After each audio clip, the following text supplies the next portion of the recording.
Hi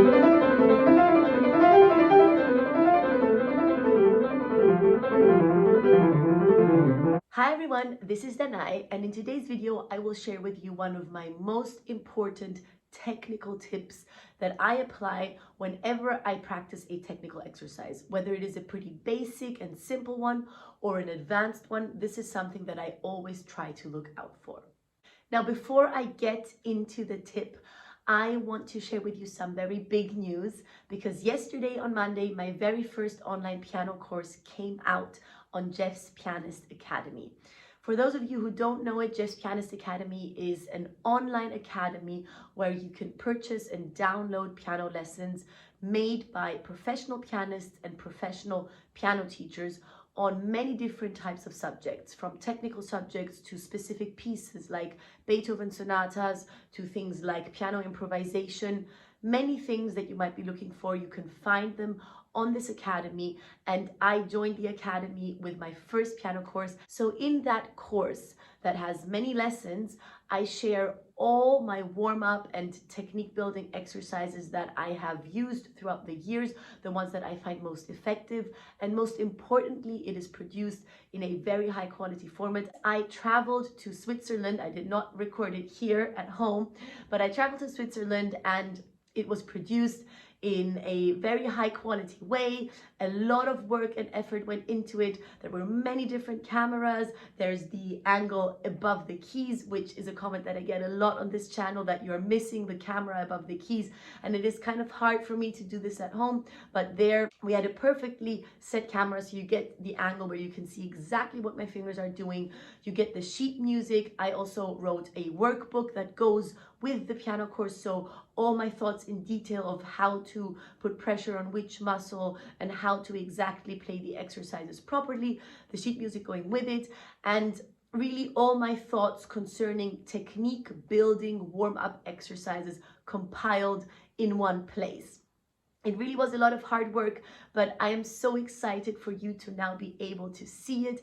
I really think that it's going to be helpful. This is why I created this course, because I believe that this is probably the subject that you will benefit from the most. From my previous experience with my videos, I feel like this is also what you're interested in the most. So I really hope that you're going to enjoy it. So before I continue with the video, I'm going to insert a quick clip that I recorded in the setting where I also recorded the piano course. This is now about half a year ago, and you can watch it right now. Hi everybody, hello from Switzerland. I just finished recording my piano course with Jeff's Pianist Academy. I created a course with all the basic technical exercises that I use every day and that I would recommend to beginners as well as intermediate and advanced piano players.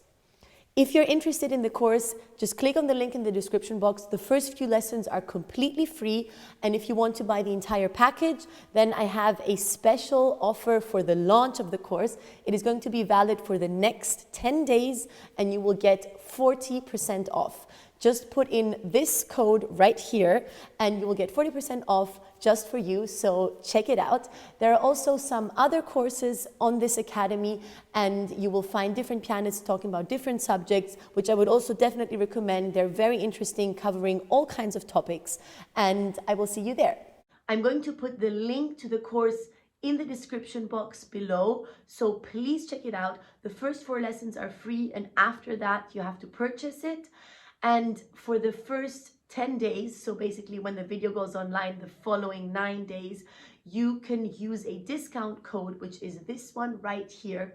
And if you use this discount code, then you get 40% off the entire course. So I would be so happy if you checked it out. I really think that it's going to be helpful, and let me know your thoughts once you've watched it. So now back to the important tip that I was talking about in the beginning. In order to demonstrate, I'm going to use the first exercise by Hanon that probably many of you know and probably have played. So I find that this is a good exercise to demonstrate, because also almost anyone can play it. It is pretty basic. So first let me play it slowly for you so you know what I'm talking about.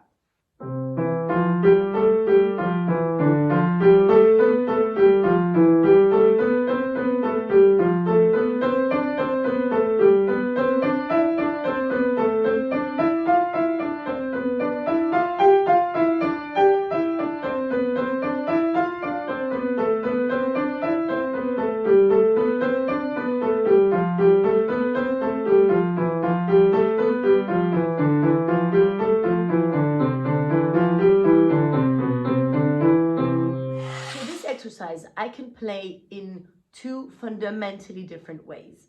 The first way is to simply play the notes. In the end, it is a technical exercise, and I hear so many people play it like this.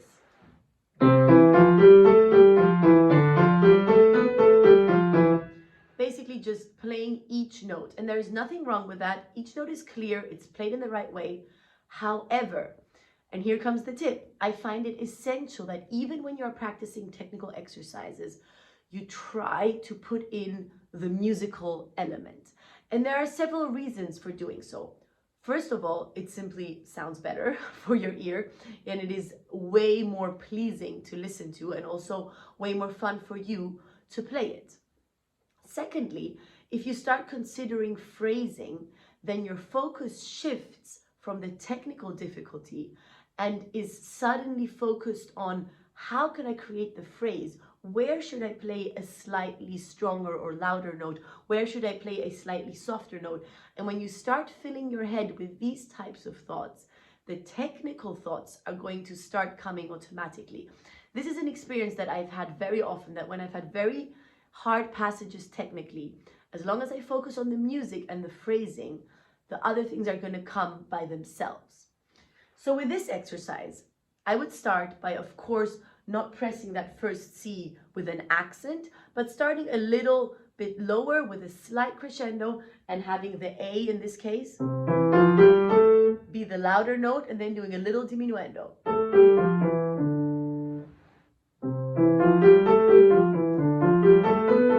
And same for all the other figures following. Now this is a sequence that's going up, so within that build-up, I would make a big crescendo until I have reached the highest figure.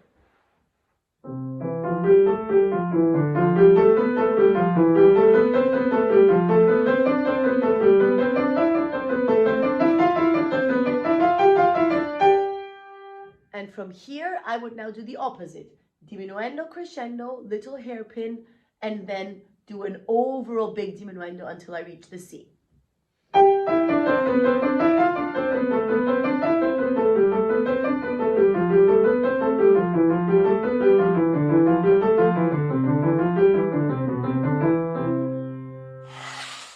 Also, the reason why you're doing technical exercises is because you want to be able to play technically demanding pieces. And if this type of a passage would come up in a technically demanding piece, you would never play it like this. You would always try to create some phrasing in a piece. So why not also create it within the exercise? My former teacher always said, whenever I was playing a technically hard passage, he always said, don't forget the music, Danae. Put in the music. And that is such a helpful tip that I remember until today and always remind myself of when I'm practicing. Whenever I feel like I'm not really progressing, I just try to think about putting in the music. When you get to a faster tempo, this tip also plays an important role, because when your fingers have to move very quickly, it really helps for you to mentally have a direction of where they're going. So if you have a scale that you're mentally already preparing for that highest note, or in this case that you know that the figure has this hairpin, or if you want to say waves, whatever feels more comfortable to you or whatever helps you more with the visual image. But I would say hairpins, and that you really visualize these hairpins and see how that phrase is going up, down, up, down, up, down, a little bit higher until it reaches the highest point.